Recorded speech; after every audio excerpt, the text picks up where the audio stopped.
श्री शिवाय नमस्तु। बहुत सुंदर प्रसंग, इसको भी समझ लेना। शंकर के शिवलिंग को बनाने के लिए मिट्टी कहाँ की होना चाहिए, किस जगह पर बनाना चाहिए, मिट्टी में कैसा जल मिलाना चाहिए। जब शिवलिंग का निर्माण करें, शंकर के बनाए, तो सबसे पहले कैसे बनाए उस तक का विधान शिव महापुराण में और लिंग पुराण में कहा गया। महाराज कहा क्यारे की मिट्टी हो। क्यारा मतलब समझिएगा, जिस मिट्टी पर कोई गंदगी ना करी गई हो, ऐसी जगह का कोई भाग मिट्टी का लाए जहां कोई गंदगी ना। शिव महापुराण की कथा देखो, पिछले वर्ष के लॉकडाउन से लेकर अभी तक की जो कथाएं आप लोग सुने हैं, उसमें शिवलिंग मट्टी का किस तरह से बनाया जाए और कैसी मट्टी हो और उसमें पानी कैसा मिलाया जाए, कैसा शिवलिंग तैयार करा जाए, उसका विधान वर्णन नहीं कर पाए, परंतु आज कथा निकली है तो उसको सुन लो। क्यारे की मिट्टी, क्यारे की मिट्टी मतलब जिस मिट्टी पर कोई गंदगी ना करी गई हो, ऐसी जगह की मिट्टी को लेकर जाए। और मिट्टी को लाने के बाद थोड़ा पानी का सींचन कर दें, अर्थात घर में लाएं तो उससे पहले मिट्टी को पवित्र करें। अपने घर में गंगा जल रखा हो, यमुना जल रखा हो, सरयू जी का जल रखा हो, उससे मिट्टी का सींचन कर दें। मान लो अगर ये जल नहीं भी है तो जल के अंदर थोड़ा सा इत्र डालकर मिट्टी का सींचन करें। अगर इत्र भी नहीं है तो जल के अंदर थोड़ा सा दूध डालकर मिट्टी का सींचन करें। दूध भी नहीं है तो एक बेलपत्री जल के अंदर डालकर उस पानी का सींचन करें। बेलपत्र भी नहीं है, पीपल का पत्ता डालकर उसका सींचन कर दें। पर मिट्टी पर घर में लाते से ही, ये नहीं कि मिट्टी आज लाए और तुमको शिवलिंग कल बनाना है, तो मिट्टी अगर एक दिन पहले लाए हो, 2 दिन पहले लाए हो, 4 दिन पहले लाए हो, तो उसी दिन जल का सींचन होना चाहिए। ये नहीं कि जिस दिन बनाएंगे उस दिन सींचन होगा। मिट्टी पर पानी का छींटा, सींचन भले ज्यादा मत डालो, पर छींटा तो उस दिन लगा देना चाहिए जिस दिन घर में मिट्टी लेकर आए हो। जिस दिन, फिर भले तुम शिवलिंग 15 दिन बाद बनाओ, 8 दिन बाद बनाओ, 10 दिन बाद बनाओ, 3 दिन बाद बनाओ, और उस समय पर मिट्टी का सींचन उस समय हो जाना चाहिए। फिर कहा जिस दिन शिवलिंग का निर्माण करो, उस दिन प्रातः में अगर आप शिवलिंग बना रहे हैं तो ब्रह्म मुहूर्त में मिट्टी को गला दो। किस पानी से गलाना है उसका भी प्रमाण, उसका भी शास्त्र वर्णन कर रहा है। किस जल से गलाया जाए, शिव महापुराण की कथा कहती है अगर आपको आज शिवलिंग का निर्माण करना है, शाम को आप शिवलिंग का निर्माण कर रहे हो, तो अपने पानी का जो मटका होता है, हंडा होता है, रसोई घर में जहां पानी भर कर रखते हो, उसके नजदीक में एक कलश जिसमें अलग से ताजा जल भरा जाए और उस पर प्लेट ढकी हो और उस पर एक चावल का दाना रखा हो, उस जल को लेकर आओ।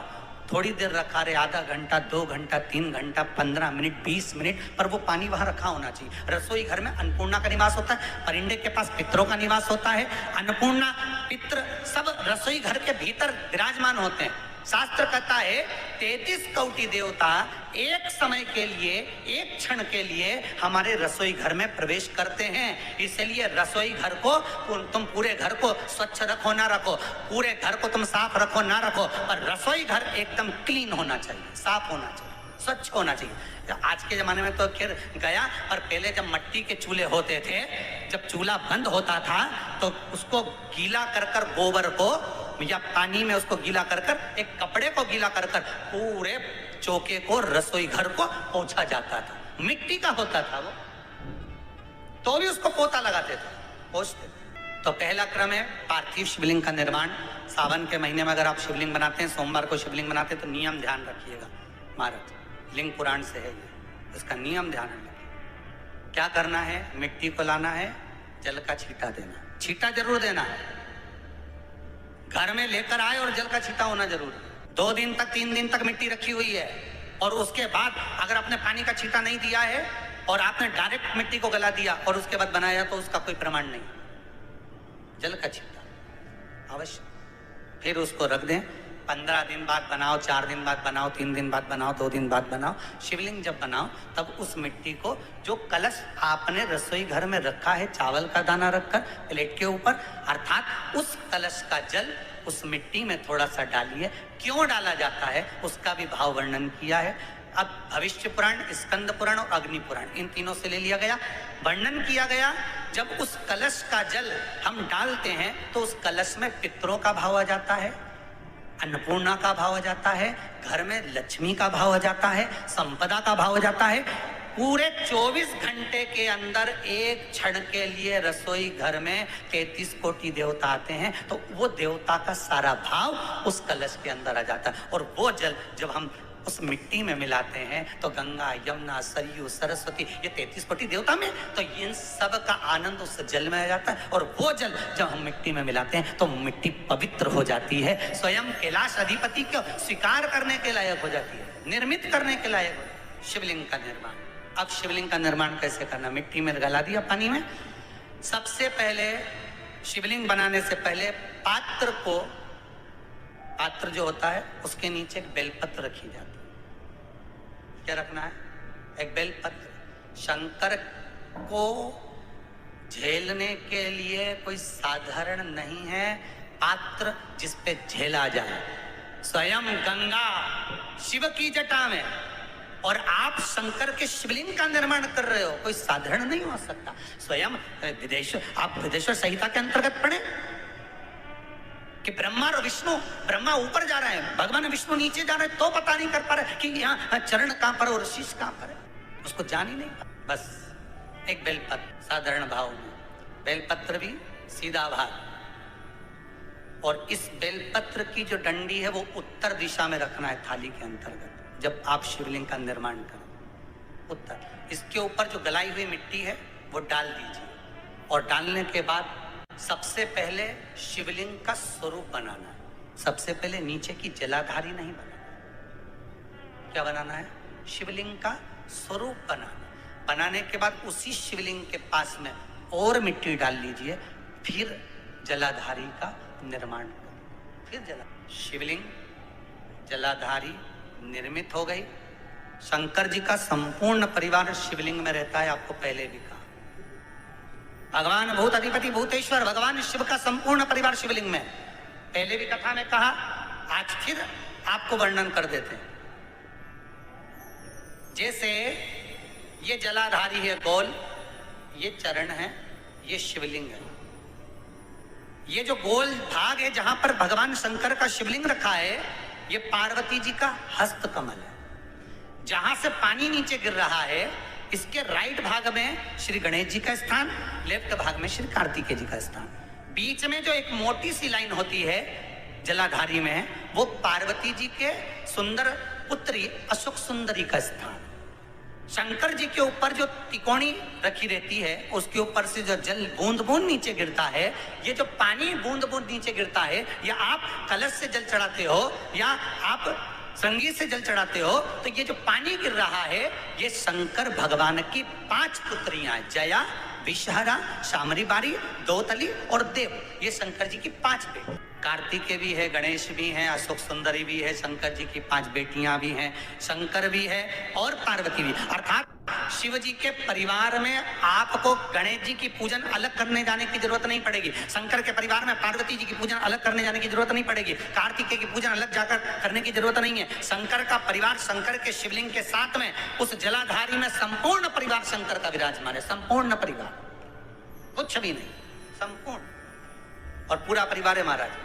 फिर वही बात आई, ध्यान दीजिएगा, जिस व्यक्ति को नींद ना आवे, रात्रि को सोते समय टेबलेट खाने की जरूरत नहीं, शंकर भगवान की 5 पुत्रियों का नाम लीजिए। जया, हाथ में जल लो, पलंग पर बैठो, जल हाथ में लिया, जया आचमन कर लो। विषहरा आचमन कर लो, शामली बारी आचमन कर लो, दौतली आचमन कर लो और देव आचमन कर लो। ये शंकर की जो 5 पुत्रियां हैं, ये ऐसी पुत्रियां हैं जो निंद्रा देवी को लेकर आती हैं और हमें विश्राम का आनंद सुख प्रदान करती हैं, हमारे नयनों पर विराजमान रहती हैं। हाँ, यदि विवाह नहीं हो रहा, शादी नहीं हो रही है, बहुत समय से लगन देख रहे हो, शादी नहीं हो रही, बहुत समय से परेशान हो गए कि विवाह ही नहीं हो रहा, हम तो टेंशन में पड़ गए, लड़की 28 साल 30 साल का लड़का हो गया, विवाह नहीं हो रहा, कुछ मत करो। अष्टमी तिथि आए तो अशोक सुंदरी वाली जो जगह है, वहां पर हल्दी की 7 बिंदियां लगा दो, लड़का लड़की का हाथ उस बिंदी पर रखवा दो, उसका नाम गोत्र बोलो, उसी हल्दी में उसके हाथ पीले करवा दो और पीपल के पेड़ पर उस हाथ के 5 छापे पड़वा दो। 3 महीने में विवाह पक्का हो जाता है महाराज। उसका इतना, अशोक सुंदरी के उस हल्दी का इतना प्रमाण, 3 माह के अंतर्गत विवाह नक्की होगा। इतना इतना प्रमाण है महाराज। भगवान शिव की आराधना का कोई साधारण निर्मित करा शिवलिंग। एक बार सब जितने भी टीवी पर बैठे हैं, सम्मुख में कथा सुन रहे हैं, फेसबुक यूट्यूब पर सुन रहे हैं, एक बार साथ में समझें वापिस निर्माण को, शिवलिंग के निर्माण को। मिट्टी लाए, स्वच्छ जगह की, जल का छींटा दिया, रखा। जब शिवलिंग बनाया तो 1 कलश पानी पहले से 2 घंटा, आधा घंटा, 15 मिनट, 20 मिनट पहले उसको रख दिया। उसी पानी से उसको गीला करा। गीला करने के बाद उसका निर्माण सबसे पहले बेलपत्री, बेलपत्री के ऊपर मिट्टी, मिट्टी के ऊपर रखकर शिवलिंग का निर्माण, फिर जलाधारी का निर्माण और शिवलिंग का निर्माण पूर्ण होने के बाद में फिर बाबा का सुंदर भाव से आप श्रृंगार करें, अभिषेक करें, पूजन करें। और एक बात याद रखना, पार्थिव शिवलिंग का अगर निर्माण करा है तो आपको वो पार्थिव शिवलिंग को रात्रि होने से पहले विसर्जन होना जरूरी है। हाँ, अगर कोई भी शिवरात्रि का दिन है तो फिर आप पूरी रात रख सकते हो। हरतालिका तीज का दिन है, पूरी रात रख सकते हो। बड़ी तीज है, छोटी तीज है, आप शिवलिंग बनाए हो तो आप पूरी रात रख सकते हो। विशेष कोई उत्सव है, श्रावण का महीना है, पूरी रात रख सकते हो। पर बाकी के समय अगर आप शिवलिंग का निर्माण करें तो उसको सूर्यास्त होने के पहले आप उसको नदी में, जल में, जलाशय में विसर्जन करें। और ध्यान दीजिएगा, विसर्जन करते समय जब आप विसर्जन करें, पानी में अपने पात्र को, शिवलिंग को जब छोड़ें, उस समय पर ध्यान दीजिएगा कि शिवलिंग की जो जल की धार है, जिसका उत्तर की ओर जो जल की धार होती है, विसर्जन करते समय वो जल की धार अर्थात वो उत्तर का भाग हमारी ओर होना चाहिए और थाली इस तरह से पकड़ें कि वो भाग हमको जब डालें तो वो भाग हमको दिखे, थोड़ा सा नजर आए पानी में डालते समय। और जब वो थोड़ा भाग दिखता रहे, और जिसलिए आपने शिवलिंग बनाया, जिस कामना से आपने शिवलिंग बनाया है, वो कामना उस भाग को पानी में देखते देखते बोल दीजिए, वो कामना पूर्ण हो जाती है। इसको कहते हैं पार्थिव शिवलिंग का निर्माण करना और उसकी आराधना करना। उसकी आराधना कई लोग करते हैं, बना भी लेते हैं, पूजन भी करते हैं, और कई बार कहते हैं हमारा काम नहीं, तो उसमें भगवान का दोष नहीं है, दोष अपना। देखो, आप आए नहीं, सुबह हो गई, मेरी पूजा की थाली धरी की धरी रहे, क्यों नहीं आए, किस लिए नहीं, वो हमें देखना, शिव को अपना बनाने के। और एक बात और याद रखना, पार्थिव शिवलिंग में शिव महापुराण के विद्येश्वर संहिता में लिखा है, ब्राह्मण सफेद मट्टी का शिवलिंग बनाए, क्षत्रिय लाल मट्टी का शिवलिंग बनाए, वैश्य पीली मट्टी का शिवलिंग बनाए, शूद्र काली मिट्टी का शिवलिंग बनाए। जब जिस वर्ण के हो उस हिसाब से शिवलिंग बनाओगे तो शंकर जल्दी कृपा करेगा, जल्दी। जमाई को जो चीज ज्यादा प्रिय है वो चीज बन सके, तुम्हारे पास में शिवालय हो या बेलपत्री का वृक्ष हो, वहां दीपदान अवश्य करना चाहिए। अब एक बात का स्मरण आपको रहे थोड़ा सा, अगर किसी कामना के वश अगर हम दीप लगा रहे हैं या हमारे मन में कोई भाव उत्पन्न है और हम बाबा से कहना चाहते हैं कि बाबा मेरा ये कार्य है आप पूर्ण करिएगा, तो फिर शिव मंदिर में भी लंबी बाती का दीप आप प्रदोष या सोमवार की अष्टमी या सोमवार या आप शिवरात्रि को बाबा से निवेदन कर कर लगा सकते। हाँ, विशेष जब कोई एक बहुत बड़ी बात हो और आपके कार्य में कहीं अटकल हो रही हो, तो एक ही दीप में 2 बातें, शिव और शक्ति, लंबी बाती बनाई, शिव और शक्ति के नाम से 2 बाती एक साथ एक दीप में भी लगा सकते। पर कब?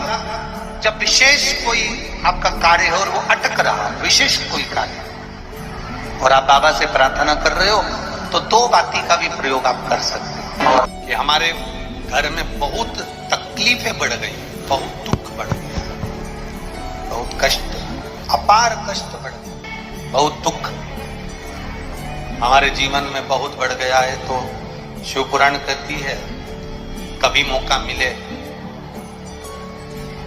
एक बेलपत्र जिसकी डंडी का मुख जहां से पानी बहता है जलाधारी की ओर, समझ में आ रहा है ना, जहां जलाधारी हो और जलाधारी में जहां पानी बह रहा हो, उस पानी बहने वाली जगह पर डंडी का मुख हो, जलाधारी। अब समझ लो थोड़ा सा, जैसे ये गोल जलाधारी है, ये शिवलिंग है, यहाँ अशोक सुंदरी है और यहाँ से पानी बह रहा है। ये डंडी का जो मुख होता है, उस डंडी के मुख को अशोक सुंदरी वाली जगह पर नहीं, बिल्कुल जहां से पानी नीचे बहता है बस वहीं इस डंडी का मुख हो, पत्ती का मुख महादेव की, और एक बेलपत्री जिसकी डंडी आप जब शिव जी को समर्पित करें तो बीच वाली पत्ती का मुख आपकी ओर हो और डंडी का मुख पीछे की,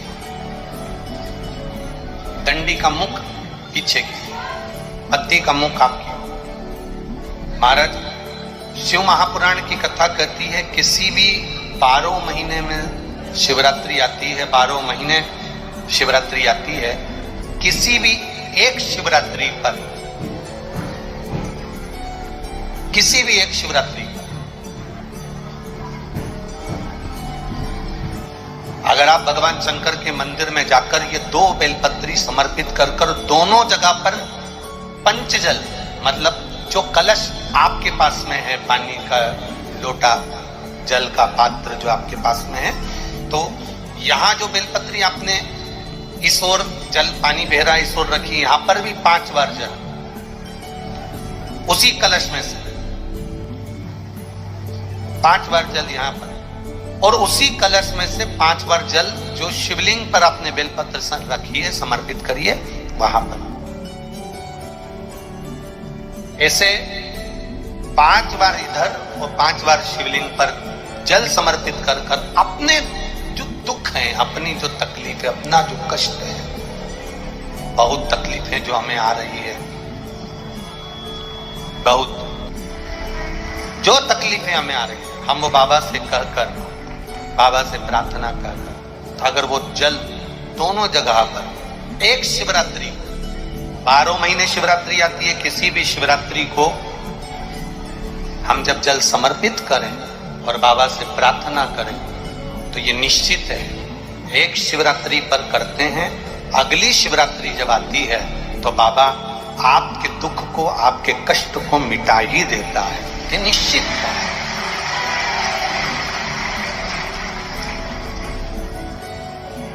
एक बेलपत्र शिवलिंग के ऊपर और एक बेलपत्र बाबा के जलाधारी के साथ। अशोक सुंदर वाली जगह पे नहीं, अशोक सुंदर वाली जगह तो बीच में रह गई, पर थोड़ा आखिरी कोना, आखिरी कोना समर्पण करा। शिव कथा कर रही है, मान लो आपका अगर विश्वास दृढ़ है, भरोसा पक्का है, जैसे अभी आपको कथा में कहा कि मन आपने अगर शिव को दे दिया है, दिल भगवान शंकर को दे दिया है और विश्वास अगर पक्का हो गया है और आपने वो जल समर्पित किया है, तो ये निश्चित है अगली जो शिवरात्रि आएगी उस तक बाबा आपके दुख को, कष्ट को काट ही दे। पर विश्वास के साथ फिर निवेदन करेंगे, जल भी चढ़ाओ तो विश्वास के साथ, बेलपत्र भी चढ़ाओ तो विश्वास के साथ, धतूरा भी चढ़ाओ तो विश्वास के साथ, एक पुष्प भी अगर समर्पित कर रहे हो तो विश्वास के साथ। सब बोलिए एक बार जमकर, श्री शिवाय नमस्तुभ्यम। प्रैक्टिकल जरूर करना। कहीं सियोर वाला महाराज झूठ तो नहीं बोल रहा। शास्त्रों की बातें हमारे जीवन में हमें सुख प्रदान करे, इसलिए इस भाव का आनंद करते हुए आज की कथा को विराम देते हैं। वीडियो पसंद आई हो तो शेयर करें, लाइक करें, सब्सक्राइब करें। श्री शिवाय नमस्तुभ्यम, हर हर महादेव कमेंट बॉक्स में जरूर लिखें। महादेव आपकी सभी मनोकामनाएं पूर्ण करें। मिलते हैं अगली वीडियो में। श्री राधे, हर हर महादेव।